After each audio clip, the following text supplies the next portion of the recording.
From cinnamon rolls to French bread, most baked goods rely on yeast to rise. Though it's easy to grab a packet from the store, yeast's story goes far beyond convenience. It's a living organism with a rich history and culinary traditions around the world. Yeast is a fascinating form of fungi, living microorganisms that exist all around us, even drifting through the air. Unlike other fungi like mushrooms or mold, which grow in long filaments called hyphae, yeast cells are tiny, oval-shaped, and usually found alone or in small clusters. You can't see them without a microscope, but they play a huge role in baking and fermentation. Because yeast is alive, it also has a lifespan. Red Star Yeast notes that their products typically last about 2 years from the packaging date if stored properly. A cool, dry spot like your pantry or fridge will help keep it viable. If you're unsure whether your yeast is still good, try mixing it with warm water and a little sugar. If it bubbles after a few minutes, it's active and ready to use, according to the Spruce Eats. Yeast also has a long and storied past. Archaeologists exploring the tomb of Egyptian ruler Scorpion I, dating back to around 3100 BC, discovered hundreds of jars of resonated wine. The resin helped preserve the wine and slow its transformation into vinegar. Scientific American reports that the same species of yeast used in modern brewing was found in those jars. While it's unclear whether ancient Egyptians understood yeast's role in fermentation, its presence in such early artifacts shows that humans have been unknowingly working with yeast for millennia. It's not just a baking ingredient, it's a link to our culinary history. In these hallowed grounds, that which was set forth in ancient times is as strong today as it was then.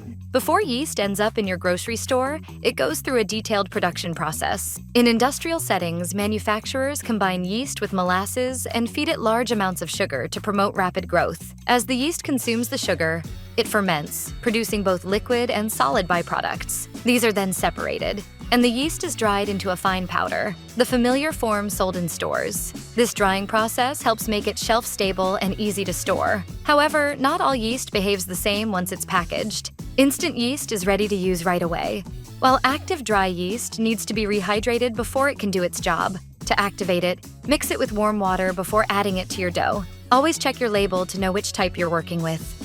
Scents trigger memories, like the warm, comforting aroma of fresh bread, often bringing back moments in a loved one's kitchen. What's that? What? That smell. What's that smell? What smell? It's very familiar. I can't put my finger on it. It's very familiar. When you catch the nostalgic scent of freshly baked bread, it's not just the heat of the oven, it's yeast at work. As yeast feeds on the natural sugars in flour, it releases carbon dioxide, helping the dough rise and creating those irresistible aromas we associate with home and comfort. But there's more happening during fermentation. Yeast produces a variety of flavorful and aromatic compounds as it breaks down sugars. These byproducts are what give bread its rich smell and complex taste. The longer the fermentation and the more yeast involved, the more intense and layered the aroma becomes. So that heartwarming scent, it's pure science, and a little bit of magic from yeast. If you're out of yeast, don't worry. There are a few ways to keep baking without it. One popular option is Irish soda bread, which skips yeast entirely. Instead of rising from fermentation, it uses baking soda as a leavening agent. Combined with an acidic ingredient like buttermilk, baking soda produces carbon dioxide, giving the bread lift and a slightly crumbly texture that's perfect for hearty slices. If your recipe specifically calls for yeast but you need a quick fix, you can use a substitute. Double-acting baking powder is a good stand-in. It helps the dough rise similarly to yeast, though the flavor and texture will differ slightly. Another alternative is a mix of baking soda and an acid, such as lemon juice or vinegar, which can replicate yeast's leavening power. While the result won't be identical, these swaps can still deliver a satisfying homemade loaf in a pinch. Yeast isn't just a single organism, it's a vast family with hundreds of species. While bakers commonly rely on Saccharomyces cerevisiae to make bread rise, it's just one of over 250 species capable of converting sugars into carbon dioxide and alcohol. However, only about 24 of these yeast varieties also enhance the flavors in food, making them especially valuable in culinary applications. Beyond baking, different yeast strains and similar microbes play key roles in other foods. For example, Lactobacillus brevis helps ferment dairy products like cheese and yogurt, contributing to their distinct tang. In the world of beer, Brettanomyces lambicus is prized by some brewers for creating complex, sour flavor profiles in specialty beers. These microscopic organisms shape the textures and tastes of many favorite foods and drinks.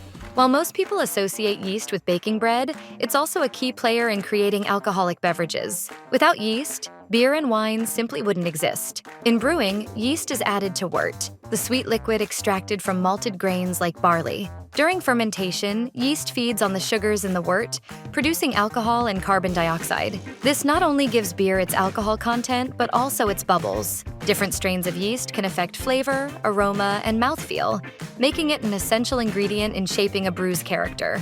Wine relies on yeast too. Natural yeast lives on grape skins and gets introduced during the crushing process. These wild yeasts start fermentation by converting grape sugars into alcohol. Many winemakers also introduce specific commercial yeast strains to influence the flavor profile, ensuring more controlled and consistent results. Interestingly, yeast might even help with the downside of drinking. Jim Koch, co-founder of Samuel Adams, claims that taking a spoonful of dry yeast mixed with yogurt before drinking can lessen hangovers. Since yeast helps break down alcohol, the idea is that it begins working on the booze before your body absorbs it fully, possibly easing the effects the next day. Cheers to that microscopic powerhouse.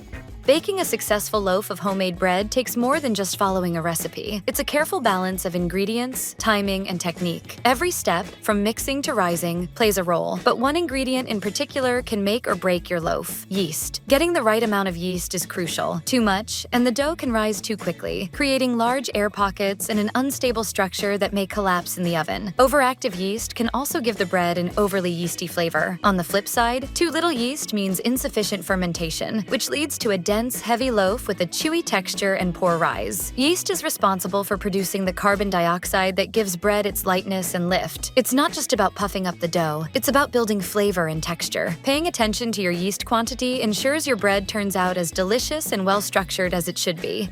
Did you know you can actually grow your own yeast at home? If you can't find yeast at the store, starting a sourdough culture is a great DIY alternative and a fun science experiment too. A sourdough starter is a natural yeast colony that forms when you mix just flour and water and let it sit out. Since wild yeast is everywhere, in the air, on surfaces, even in the flour itself, it only needs the right environment to thrive. The flour-water mixture acts as food, drawing in yeast and friendly bacteria from the environment. Over several days, this mixture begins to bubble and ferment, signaling that the yeast is active and multiplying. According to Discover magazine, this homemade starter eventually becomes strong enough to use in baking, especially for making flavorful, chewy sourdough bread, all without a single store-bought yeast packet. 2020 was a year full of unexpected challenges. As the pandemic spread and lockdowns began in March, people rushed to stores, hoarding essentials like bread, meat, and, of course, lots of toilet paper. Similar to preparing for a natural disaster, many were trying to brace themselves for the uncertainty ahead. Psychotherapist Lisa Breitman explained to How Stuff Works that this was a natural response to fear of the unknown. We spend a lot of time and energy trying to feel in control, and buying things you might throw out still gives the person a sense of control in an uncontrollable situation. As the coronavirus situation worsened, people began stockpiling all sorts of essentials, including baking supplies like flour and yeast. With more time at home, baking became a popular way to pass the time. According to USA Today, yeast sales skyrocketed by 410% during the 4 weeks leading up to April 11, 2020. John Heilman, vice president at A.B. Mori, the parent company of Fleischmann's Yeast, explained that the company's usual buffer stock, which typically lasted 2 to 3 weeks, was quickly wiped out. This caused a significant shortage, leaving many without yeast for an extended period. That's definitely one of those not-so-fun moments during a chaotic time.